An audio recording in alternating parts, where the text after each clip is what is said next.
Hello guys, welcome sa ating bagong car review episode. Pag-uusapan natin itong brand new Toyota Aitiv na sedan.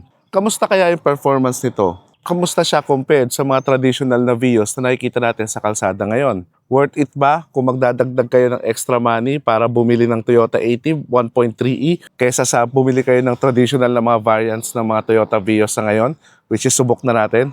Yan yung mga pag-uusapan natin sa video na to. So ano, ready na ba kayo? Tara! Let's roll! Cardox PH, the drive of the mind. Learn as you roll, leave no one behind. Cardox PH, your partner in the trip. Every story, every ride comes with a legit tip. Okay, sagutin muna natin yung question. Saan ba nagre-reside sa Toyota lineup itong Toyota Aitiv? So alam natin, originally speaking, ang alam ko rin talaga, ang Toyota Aitiv ang magre-replace sa Vios lineup.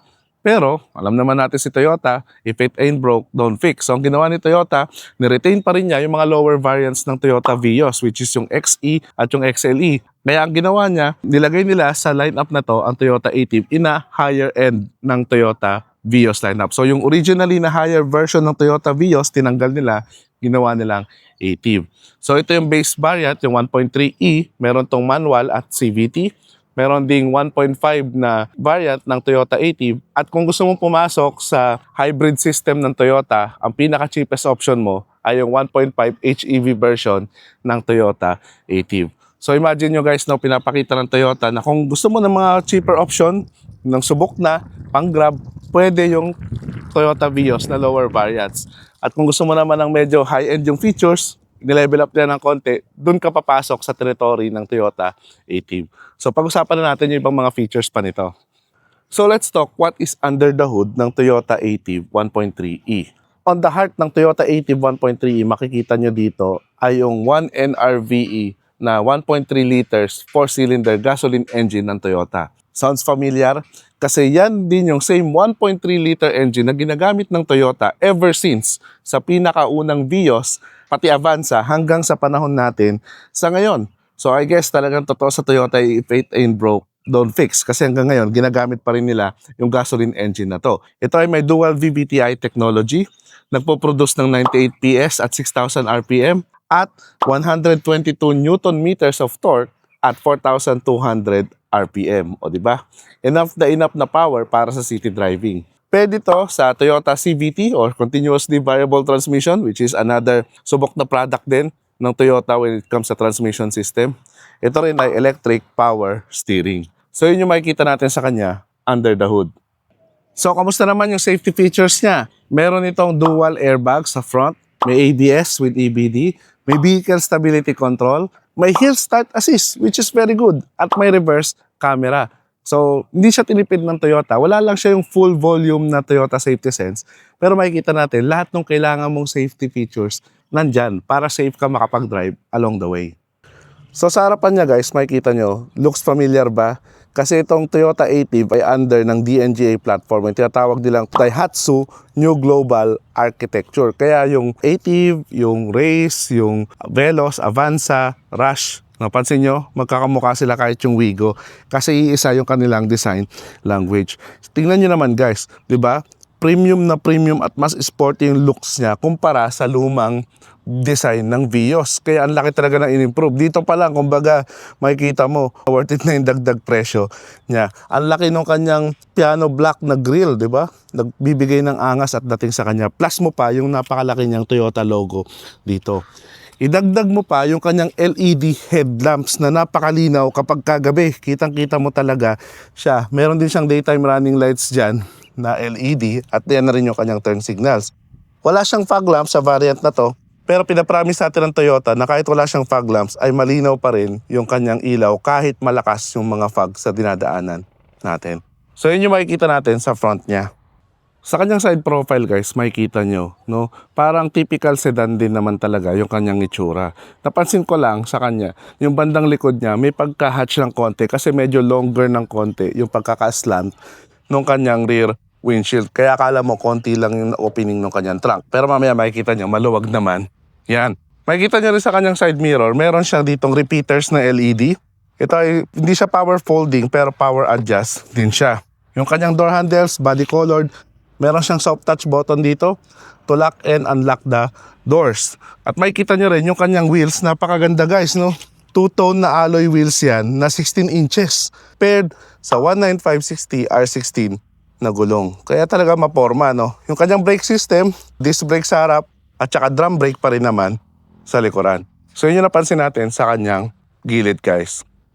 So tingnan natin yung kanyang rear end guys. Pansinin nyo, di ba? Nagpatuloy yung pagiging sporty design ng Toyota mula sa harap hanggang sa likod. So kitang-kita nyo naman may mga solid na mga lines sa gilid ng kanyang likod. Kaya kitang-kita natin. Nagsisimula yan sa shark fin antenna sa likod. Meron siyang malaking rear windshield dito. Malaking mga badging, Vios, pero malaki yung ATIV. Kaya kitang-kita mo na hindi to basta-basta. Andyan din yung Toyota badging niya, yung E. At makikita nyo sa kanya yung kanyang tail lamp na hindi siya LED. No? Halogen lang lahat. Yan. Pero malinaw yan sa gabi. Nagpapatuloy yung mga black trims niya rito. Pati yung mga black na rear diffusers niya rito. Nandito yung kanyang exhaust sa ilalim, no? Sa right side. So yun lang yung makikita natin sa likuran nitong Toyota ATIV. So let's talk muna guys dito sa kanyang front end, sa interior. Makikita nyo naman yung kanyang dashboard pa lang guys. Napakaganda na ng design. Pinag-isipan talaga mabuti. Kasi hindi siya masyadong curvy. More on sharp edges yung pagkakadesign sa kanya ng Toyota. At saka kung nakasakay na kayo sa mga Race, Avanza, Veloz, looks familiar siya kasi DNGA platform din yung mga yon. At ang maganda sa kanya, talagang paparamdam din naman sa'yo ng Toyota na hindi to basta Vios. Na ito yung level up. Kasi pansinin nyo, meron na siyang mga leather dyan na totoo yung stitching, hindi na fake stitching yan. May mga additional accent pa rito like silver accent na plastic. Although plastic naman yung iba dyan, pero gawa naman sa high quality plastic. Yung kanyang infotainment display guys, makikita nyo, kagaya to nung nasa Toyota Veloz na top of the line. Meron siyang Android Auto, Apple CarPlay, yun nga lang wired. May Bluetooth, may radio, may USB, and etc. May mga soft touch buttons din siya dyan. Sa bandang baba, makikita mo yung kanyang aircon controller ay digital na, which is another good. Marami siyang USB port, may dalawang USB-A port siya dyan for charging at for data. May 12-volt socket siya banda rito at napakaluwag na cubby hold para maghawak ng inyong mga phones at iba pa. Yung kanyang shifter nandito, medyo mataas ng konti kaya madaling hawakan. At meron siyang manual type na lever ng handbrake. Ngayon, dito naman tayo sa pinaka nakikita mo kapag ikaw ay nagdadrive. Makikita mo sa kanyang gauge ay meron siyang fully digital na gauge, no? Sa bandang left, nandyan yung 7 inches multi-information display. Pwede mong bago-baguhin yung design niyan. No, makikita mo yung kanyang tachometer nandyan at saka yung mga iba pang trip computer niya. No, pwede mong i-adjust yan or i-control. Dito naman sa right side, makikita mo yung speed at saka yung iyong fuel gauge. Yung kanyang steering wheel, 3-spoke, kagaya ng Toyota Race yung itsura niya. Nandito yung pang-control sa trip computer mo. Meron ka din ditong volume up and down controls. Sa kanan ang iyong multimedia controls. At yun lang. No, tilt adjustment lang ito.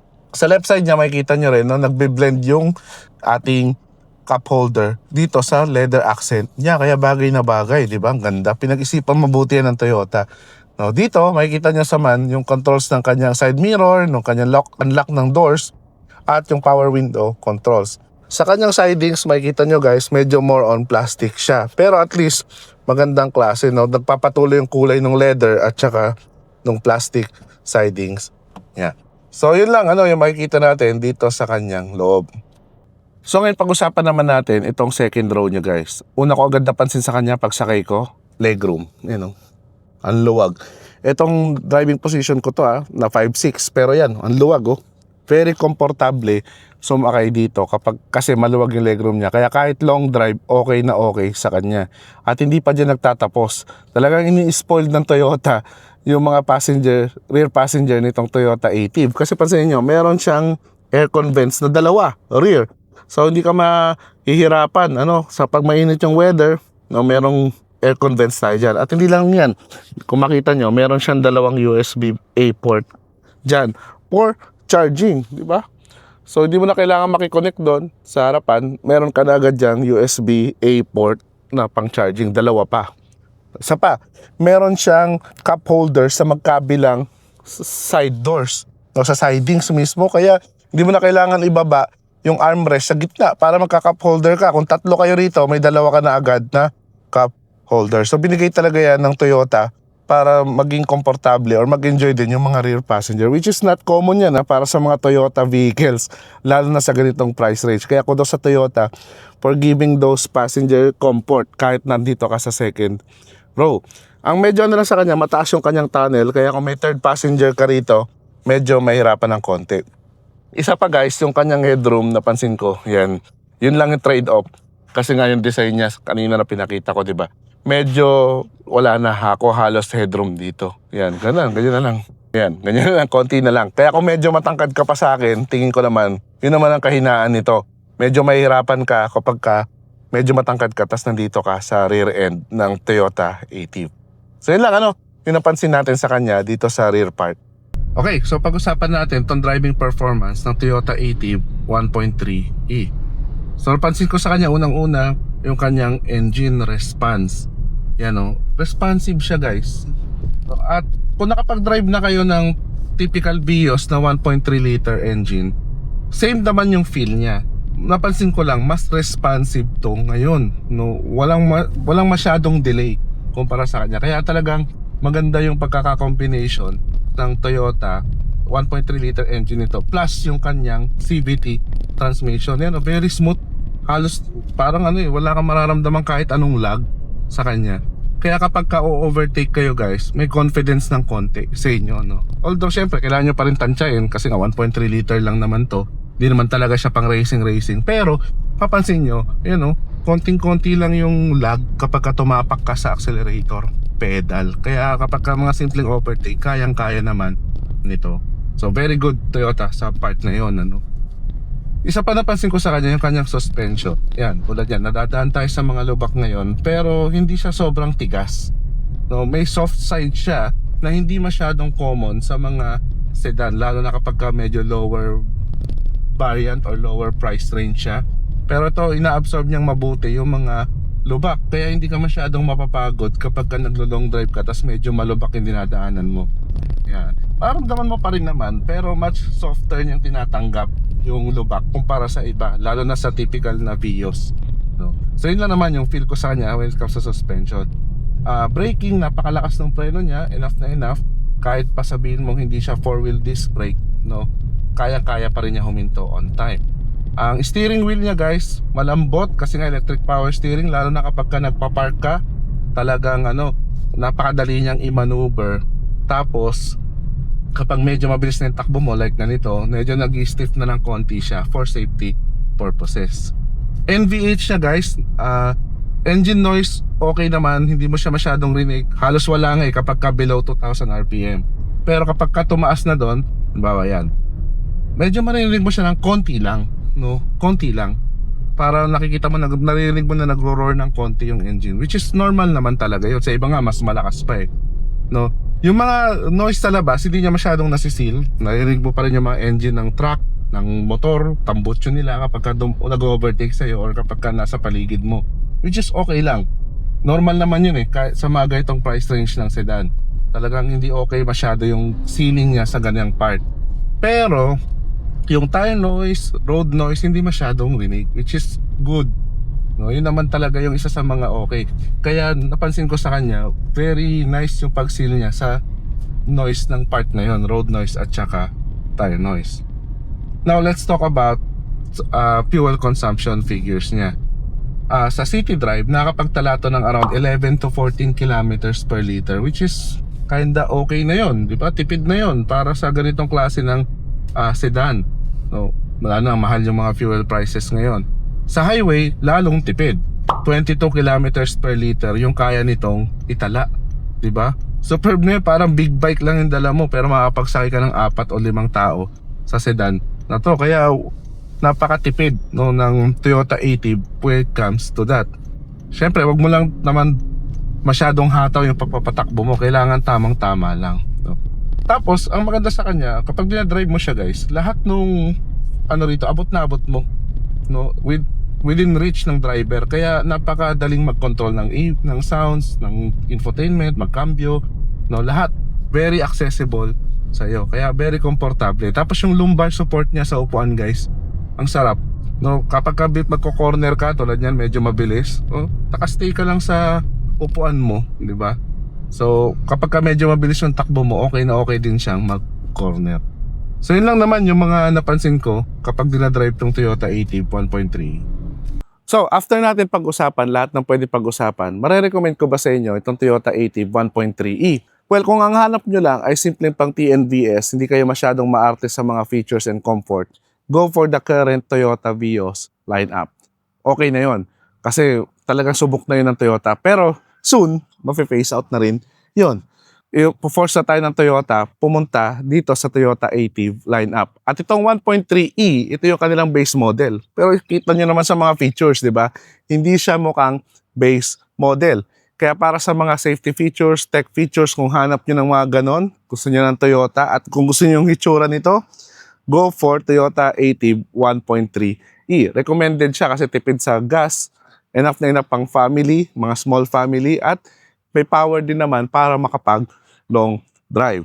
Pero I would suggest, kung may budget pa kayo, kaya nyo pang i-stretch, dagdagan ng 100,000 almost, pwede kayong kumuha ng 1.5 version nito para more power at the same time, parehas na naman yung mga technology and features nila. Pero yun nga, mas maganda yung power ng 1.5 liter na makina nito. At syempre, kung may budget pa kayo, kaya nyo pa ng 1.2 million or more or less, at gusto nyo pumasok sa hybrid ecosystem ng Toyota, ito kasi yung pinaka-cheapest option, yung hybrid version nitong Toyota Active. Kaya overall, para sa akin, sa presyong sub 1 million, nasa 900,000 plus, lalagay ko na lang sa description or sa screen yung current pricing nitong Toyota Active 1.3e. Para sa akin, sulit na siya para sa mga features na makukuha nyo sa kanya. So highly recommended ko siya kung naghahanap kayo ng sedan at sa ganyang price range. So yun lang guys, sana nakatulong sa inyo itong review natin ng Toyota Active 1.3e kung kayo ay naghahanap ng ganitong sedan. Siyempre, kung nakatulong sa iyo yung video na to, click mo na may like button at share mo sa mga friends mo na tumitingin ng Toyota Active bilang kanilang first car or kanilang another car. At syempre, kung hindi ka pa nakasubscribe o nakafollow kay Car Talks PH, click mo naman yung subscribe button at notification bell para updated ka palagi sa mga latest happenings sa ating channel.